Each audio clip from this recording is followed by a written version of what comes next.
This could change everything for the Toronto Maple Leafs as new reports have revealed the Leafs are looking to make a major change to their lineup. We're going to break down exactly what that change is and how it impacts the Leafs going forward. We also have a scary update on Ben Danford. He was injured yesterday, so I'm going to break that down as well. Stay tuned for all that in this episode. Before we do, if you're a part of the 70% who aren't subscribed to the channel, do us a favor and hit that subscribe button. We're trying to surpass Habs Digest, who are at 14,000 subscribers. So if you want to help us surpass Habs Digest, we can't be slacking behind them. Make sure to hit that button. And thank you guys for your continued support. But Darius, a lot to go over today. And the Leafs are looking to make a very interesting change. And we've been discussing the lines on our live streams throughout the videos as well. And a report came out yesterday that kind of shakes everything up. And like we mentioned, could change everything for how the Leafs approach their upcoming season. And let's just dive right into it. You can see this here. It could make sense to slot William Nylander at center to start the year due to the Leafs' lack of depth at the position. They were interested in centers during free agency, but were priced out. GM Brad Treliving has always liked the idea of Nylander playing center in the past. So again, we were going through the lineups multiple times, whether it was Max Domi at the third center spot, whether it's moving Pontus Holmberg and just moving things around. It seems like the Leafs are also looking to move things around in the form of William Nylander being moved to center. So what are your thoughts on this? This has a lot of impacts for whether other players they could target the rest of free agency, as well as just how their lineups come to fruition now that they signed Max Pacioretty, they have Nick Robertson signed, and some other guys potentially on the way out in the third and fourth lines.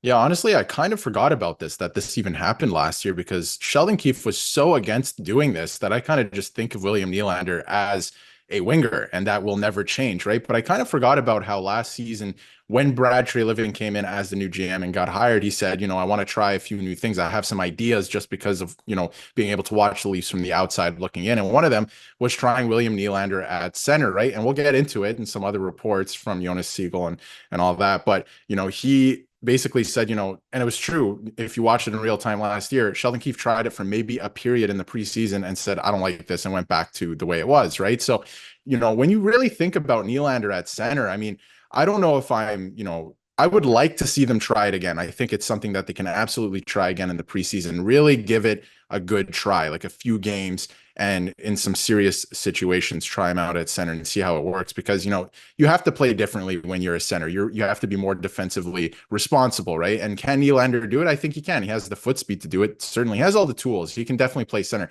He played center when he was growing up. And obviously, I think he had some time in the Marlies where he played center as well. So can he do it? I think so. He has all the tools.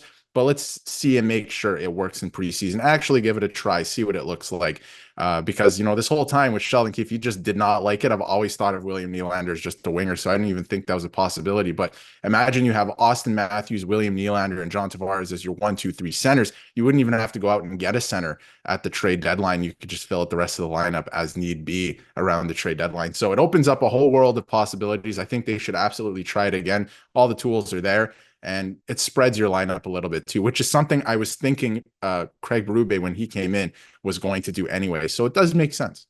Yeah, and obviously, like you mentioned, he has the skills to do it. He's done it in the past, not at the NHL level in a big sample size at all. But it says here that Brad Treliving always liked the idea of Nylander playing center. They bring in Craig Berube, and we'll get into the lines in a minute, but it really makes the Leafs lines and just their team, especially their offense, look a lot deeper when you can slot John Tavares down into the third center spot, which has been the biggest question mark coming into this offseason after they made all these moves of what are they going to do with the third line center position there. So you see from Evan DeFlyer, he said, why would they give Nylander another look at center? Could the Swede be the key to the Leafs' depth down the middle? And that's the thing here. Siegel added, they looked at it. It was too expensive. They didn't add anyone. They're talking about adding another center here. You go back to last year, the first day of training camp. The biggest story of the day was that they are moving Nylander to center. Keefe comes out and explains that this was Brad Treliving's idea. He wants to see Nylander at center. And he shut the idea down pretty quickly. But now that they have Craig Berube, they have, again, this is Brad Treliving's second year now. He's kind of taken the spearhead on making a lot of decisions, obviously, for the personnel on the team as well. But Treliving is still at the helm, a new bench boss, Craig Berube. Siegel's advocating for a second look at Nylander down the middle. And let's dive into the fun part here a little bit before we get into the Ben Danford injury stuff. This is what a potential line could look like. And again, we can move this around. We'll be doing it on our streams as we anticipate the season starting in about a month or so here. But you mentioned it. There is Nyes, Matthews, Domi, Pacioretty, Nylander, Marner, McMahon, Tavares, Robertson. The most important thing is the three centers there in the form of Matthews, Nylander, and Tavares. It moves everybody down. You could even make a case that Pontus Holmberg should be the center on the fourth line. There's a lot of ways you can go about it if David Kampf gets moved off, which is a good chance that it happens. What are your thoughts on a line potentially looking like this? It really stretches it out, even though in this case, Pacioretty is on the second line with Nylander and Marner, but that's not too bad of a line nonetheless, and it makes the third line look a lot better because you're looking at Robertson, Tavares, McMahon. I like that a lot, especially with how Bobby McMahon developed last season. Yeah, so I do like the center depth there for sure. And a lot of things are starting to make sense in terms of, they have all these PTOs they signed, all these wingers they signed. So if you move Nylander to center, then maybe a left shot can play on the right side, like we see Domi here. And I think Domi should play with Matthews. The other thing to keep in mind too is Nylander makes a lot of money now. He signed that extension, right? And I think part of the agreement, we saw it last year, he started, spending some time on the PK. I feel like part of the agreement was, listen, if you're going to make this much money, you have to do more for us. And in that way, I think that, his role is going to evolve even further this season and seasons coming, where maybe he does play center now, right? And he has to be more defensively responsible and take on a bigger role at center because, center and wing, very different, right? And especially on the defensive side of the puck. And we saw the growth from Austin Matthews the last couple of years. So yeah, I think he can take it on. And I think he's going to have to because he makes all this money now. So it's definitely an option and things start to make a little bit more sense in that way where it's like, okay, maybe Nick Robertson can move up in the lineup still because Nylander is going to shift over and Tavares will shift down where he'll probably spend some time.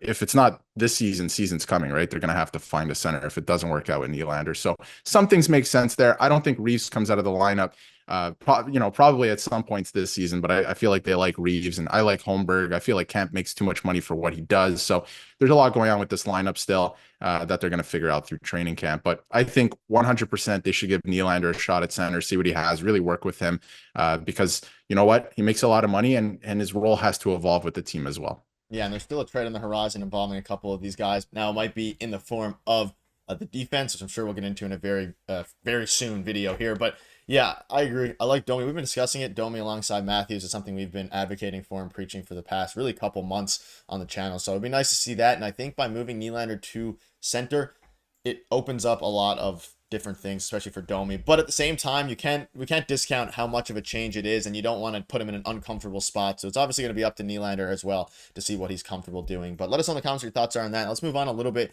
In yesterday's rookie camp, Leafs first round pick Ben Danford, he left the rookie camp scrimmage after taking a big hit. We got a bit of an update from Coach John Gruden. He said Danford is still being addressed. Hopefully, it's nothing serious. Was hit close to the boards by a WHLer, which was he's basically there on like a tryout type thing, which is a bit unfortunate. That was what happened, but you want them to play hard, but it's a fine line. Gruden adds that he felt awful about the hit and got some traction on Twitter basically saying that every single time a tryout player comes up, they always go for hard hits and all these things. I'm not going to blame Marshall here.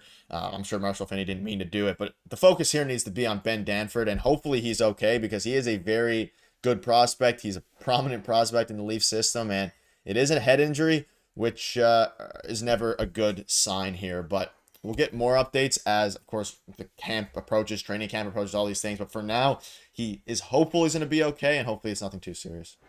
Yeah, and he's not on the ice again today. So I'm hoping, they haven't ruled out a concussion. They haven't said it's a concussion either, right? They just said a head injury at this point. And I think they're just holding him out today, just, precautionary, just to make sure he's okay before he gets back on the ice. So that is a good sign.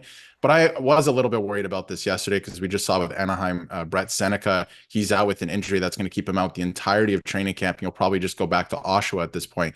And I'm worried about that for Ben Danford because sometimes it kind of stunts your development and you don't get that experience of being in camp. So hopefully he's okay and he can come back to camp. I also saw, like you brought up, some discourse on Twitter about, some guys go too hard in these rookie camps and, the tryout guys are don't have their spots, so they're coming in headhunting and stuff. You know what? They have to play physical. These guys are fighting for spots, right? And that's an unfortunate hit that happened.